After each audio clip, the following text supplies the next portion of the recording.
Hello guys, எப்பயும் போல் evening சாமி கும்பிட்டுட்டு வாஷிங் மிஷினில் துணி போட்டுட்டு சமைக்கிறதுக்கு வந்துட்டேன். நார்மலாக நம்ம டேஸ்ட் பார்த்துட்டு சமைச்சாலே இந்த உப்பு காரம் ஏதாவது ஜாஸ்தி ஆகிடும். ஆனால் அந்த விரதம் இருக்கும்போது மட்டும் எப்படி தான் டேஸ்ட் பார்க்காமலே இந்த தானாகவே ஒரு டேஸ்ட் கொடுக்குதுன்னு தெரில, எல்லாமே கரெக்டாக வந்துடும். சமைச்சு முடிச்சதுமே கிறிஸ்மஸ் தாத்தா நம்ம வீட்டுக்கு வந்திருந்தாங்க. அவங்கள பார்த்து ஹாப்பி கிறிஸ்மஸ் சொல்லிட்டு இருந்தேன்.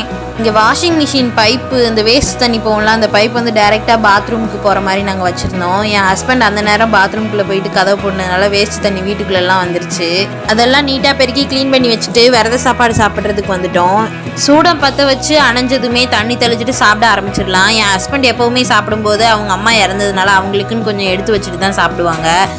நானுமே என் ஹஸ்பண்டோட உட்காந்து சாப்பிட்டேன், ஏன்னா ஒரு இலை போடக்கூடாது அப்படிங்கிறதுனால. சாப்பிட்டு முடிச்சுட்டு என் பையனோட கொஞ்சம் டைம் ஸ்பெண்ட் பண்ணிட்டு இருப்போம். ஓகே கைஸ், இந்த டே இப்படி தான் போச்சு. இது மாதிரி மோர் வீடியோஸ்க்கு நம்ம சேனலை சப்ஸ்கிரைப் பண்ணிருங்க. Bye guys.